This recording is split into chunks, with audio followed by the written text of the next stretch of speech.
Love that thing. Charged phone all the time. Welcome back. So this is part 2 of my nearly 6,000 mile review.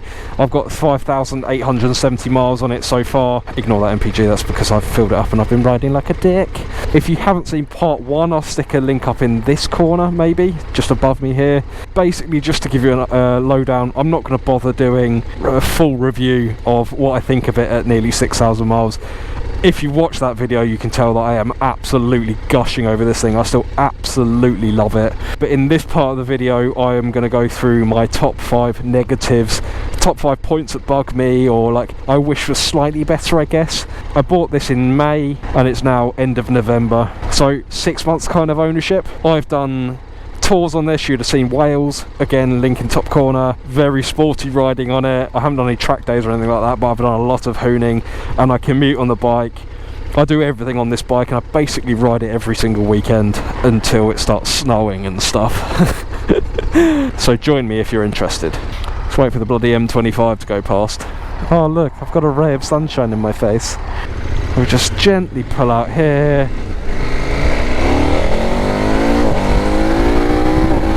If you have or haven't seen my first part of this video, one of my big positives for this bike has been the technology on it.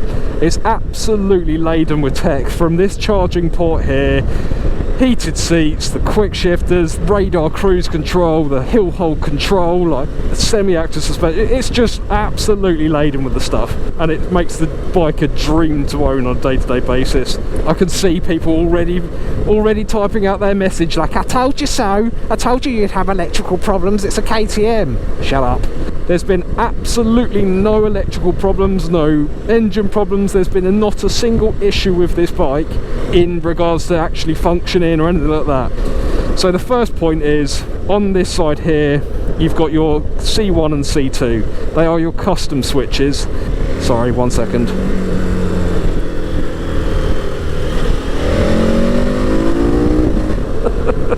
Oh my god, I love this thing. Now, for some reason, I'm not particularly sure why, but it seems to forget custom switch 2 every now and again. Currently, I've got push away on the custom switch. You've got your heating settings, and if you pull towards you, I've got music. Maybe once every 6 weeks or so. It just forgets that. I think it might be something to do with the fact that you try and go into that menu when the phone's not connected and it has a bit of a hissy fit and just forgets that you want that custom 2 to be your phone. I don't know whether that works with other things, because I've tried setting it at other things and it just remembers it fine. But just every now and again, that happens. Really not a massive issue, it's just sometimes it's irritating because you have to stop and then reset it at that. Don't kill me if you're watching this, but I think the Likeable Rider used to moan that his Super Duke's fuel cap wouldn't open, and he would sit there going, oh come on, why is it not opening? But he still had his dash on and stuff like that. You have to wait for the dash to turn off to be able to open the fuel cap. It's just little things you've got to learn like that about the bike. I mean, I wouldn't class them as electrical issues. I'd class them as software. It's going to get updated in the software. It's a new bike, so it's just tiny little issues. Yeah, sorry. Bringing on to number 2. I haven't had any issues with this bike at all, but I know there are some in the marketplace. I think there are a few people that are having issues. Now, one of those issues is being branded as a misfiring.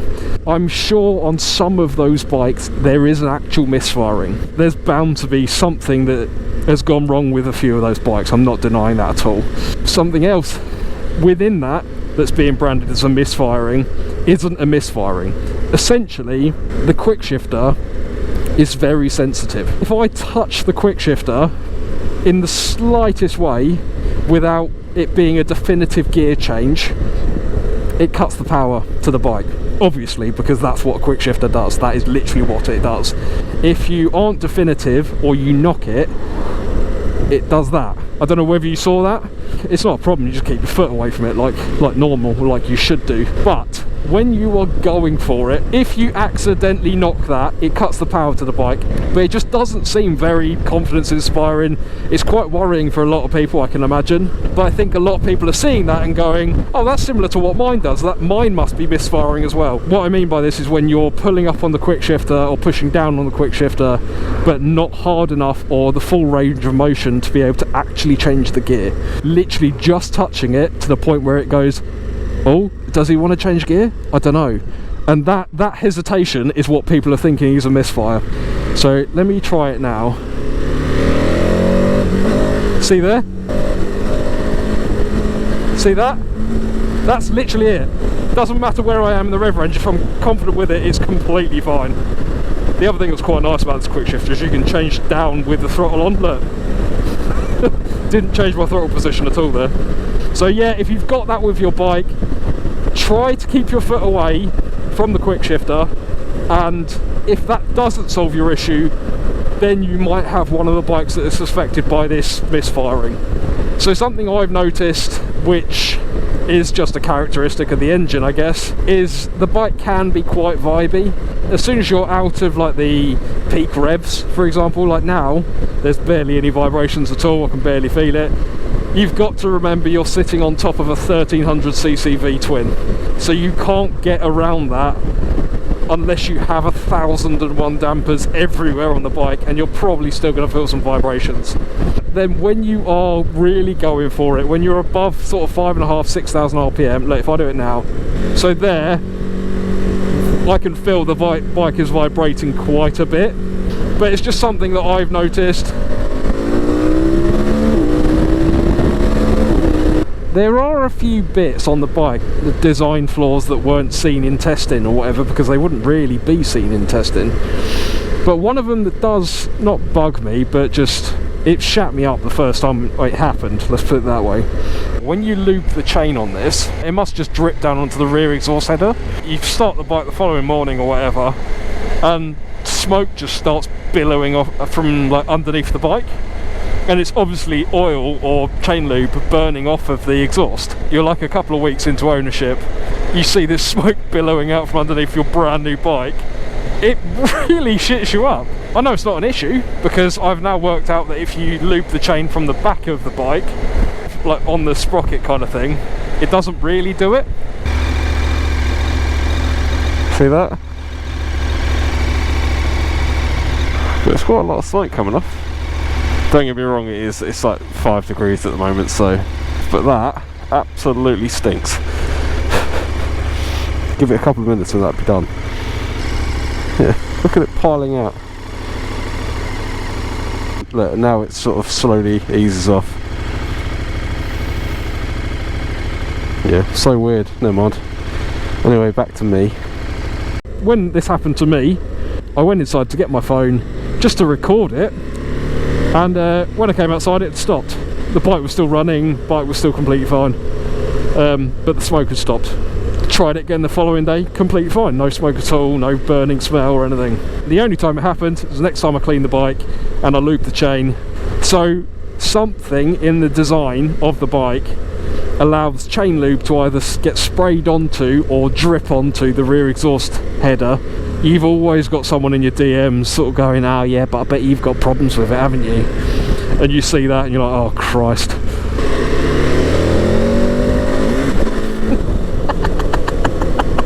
I just had to stop again because I forgot what the last point was.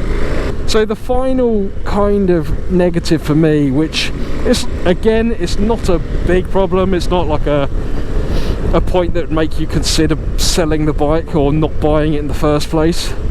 But the fuel gauge isn't, mate, that accurate. It's I know I've said before it takes a while to recognise you've filled up, and I mean I said like 20 minutes before as an obvious exaggeration, and then the amount of people that comment going, does it really take 20 minutes to recognise the fuel? Like, no, it's a I exaggerated like Christ. What I'd assume is the problem, or not, maybe not a problem, but what was causing it, I reckon there's probably, what, 5 points in the tank, 5-6 points in the tank where the sensors take reference from. And what it does is it goes, well, if it's above the top sensor, you've got 160 miles plus, and then it will go by your MPG. If you're riding sensibly, that just goes up and up and up and up and up. On the way to Wales, it was saying I had 230 miles or whatever it was, and then I obviously just knocked underneath that top point, and it went from 230 miles to suddenly like 180. I think in my Wales trip I said I thought there was a problem with my fuel gauge because I had 100 miles left in the tank and I'd ridden 40 miles, and then it had just dropped to 60, which you've kind of done, but it doesn't count down at all. Whereas like Brooker and George have both got Triumphs, as was my dad, and his sort of goes, oh, on this amount of fuel you've got in your tank, you'll get maybe 221 miles, and then that counts down. Again, it's not a big problem. It is really not a big problem. It would just be nice if it was a bit more accurate. That's my 5 negatives for my 5,895 mile or nearly 6,000 mile ownership of the bike. If you've got any questions, you know what to do, stick them in the comment section below. Would I recommend buying this bike? Yes, I regularly do to people. Have I had any actual problems? No. Would I be confident that there would be solved if I did have problems? 100% yes. If you're worried about that and that's the reason you're not taking the plunge and buying one of these bikes, 100% go for it. Just do it. I think I said it in the first part of this video, but buying this bike has probably been one of the best things I've ever done. Every single time I get off it, I've got a massive smile on my face. It is so versatile, there's so much power. With nearly 6,000 miles, it's been as reliable as anything I've ever owned. I would 100% recommend it to anyone thinking about buying one, unless you want to keep your license, because it does make you ride like a bit of a twat. Subscribe if you haven't already. I'll obviously keep bringing you updates on this bike, and I will see you in the next video.